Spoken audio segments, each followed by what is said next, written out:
Hi, bookworms! It's another reading wrap up. Okay, so for the month of April, I read a little stack of books and I really want to talk about them. The first book I read this month was The Woman in Me by Britney Spears. I listened to it on audio and Michelle Williams narrates it, and I read it or listened to it in a day. It was a very quick read. It was really engaging. And it was Britney's perspective throughout her career, from the conservatorship to her beginning to where she is now. It was a full journey. And I truly enjoyed it. Like, I've always been a Britney fan. I've grown up with Britney. I've listened to her music. But just to get a different side of it, a behind the scenes, if you will, her perspective was just eye-opening. Okay. My other read was 11 Other Words by Christina Lauren. And this book follows Macy and Elliot, and she becomes friends with him when her father moves in next door in their vacation home. Elliot lives there year-round, but her father decides that they need a vacation home. In lieu of her mother passing, she gives him kind of a guidebook of how to raise Macy, how to handle certain things, because she unfortunately passed from cancer really young in Macy's life. So she was able to kind of craft how she wants Macy to be raised. How do we approach things, raising a girl, being a single parent, being a father as well.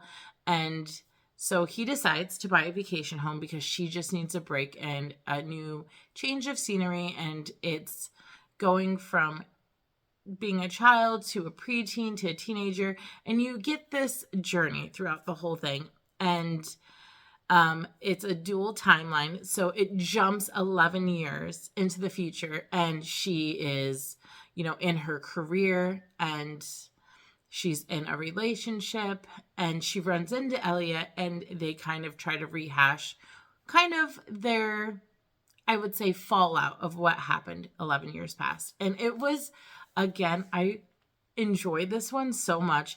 It was a quicker read for me because I just kind of wanted answers, and I love that type of book. So for the month of April, Amy over at Amy's Bookish Life and I decided to read Unsinkable by Jenni L. Walsh, and that is just due to the anniversary of the Titanic sinking. This is a historical fiction, and it follows two ladies' dual timelines.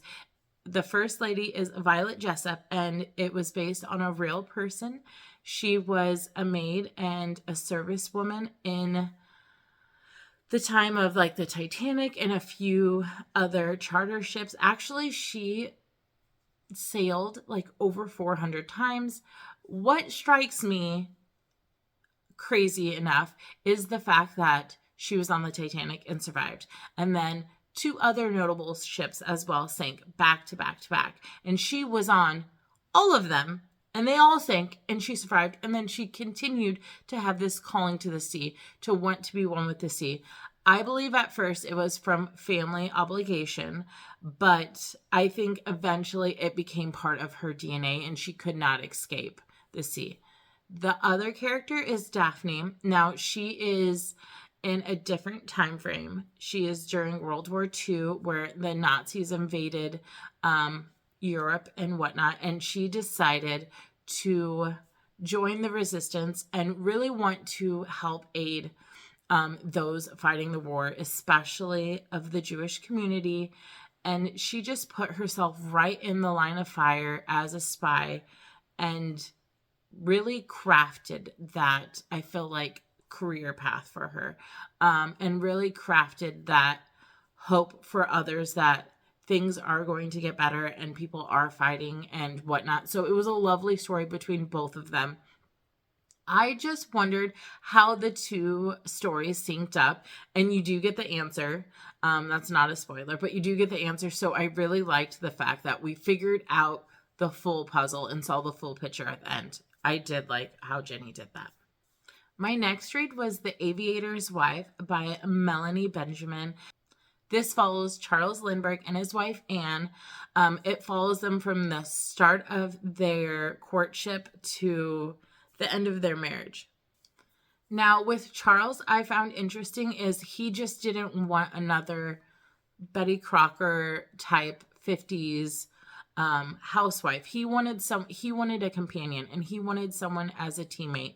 And the first thing he taught Anne how to do, like their first even initial date, was he took her up in the airplane. He took her up in the sky and made sure that it was kind of a passion. It was kind of, I would say, he wanted to make sure she wasn't scared of flying and that she eventually could foster a career as one of the first American female pilots under his wing, so to say. And they crafted such a career together as like the America's first couple in the sky. And during the whole story, she has such a rich and such a bodied type of life that it was crazy to read about. I mean, she had such highs and such lows within her lifespan that I truly didn't know where the top was and where the bottom was throughout this whole book. It was a wild ride. And I liked getting different areas and different decades. All right, my second to last book I read this month was Sovereign by Raya Morrison Edwards. And this followed Gerard Sovereign and Kira. It was a dark romance, cowboy age gap story. And she was married at first. And unfortunately, her husband passed. And she lived right next door to Gerard, which he was called Sovereign. And he was next door. And he runs a competitive ranch that her husband wanted to be business partners with.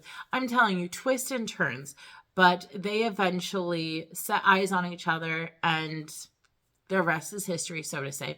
And it's such a book that had some twists and turns. It was a quick read. I found it off of Book Talk, and let's just say that it was enjoyable. It was a good afternoon read.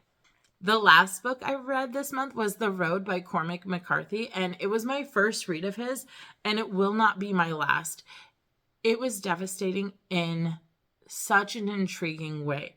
So we start with this book. It is so hard to describe this book because the two characters in the book, a boy and a man, and I believe the man is the father and the boy is the son. There's no names giving. There's no chapters giving. It is just this long monologue of their talking and some character perspectives and some details about this world. So the premise of the book is that father and son are traveling on a road to the East Coast. It is post-apocalyptic.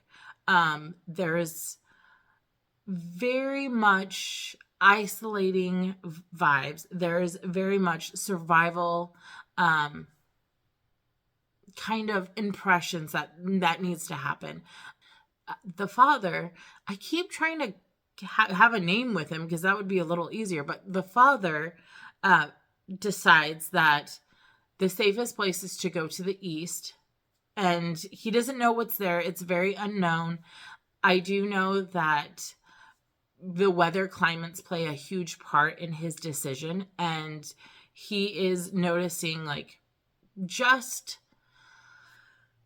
the environment and the world at hand and how hopeless it may feel. I do know that at a good chunk of the book, they're moving in that direction and that they're worried of people interacting with them. Mind you, they're pretty isolated. They're pretty well, by themselves. But he has such a fear of like just the desperation of times and how there's low on food, and whenever it snows it's like gray and there's ash everywhere and there's just destruction and just kind of like an end of the world type of setting to where something has happened that the world and earth is not how we know it to be, but just completely obliterated. And I'm just in this book like,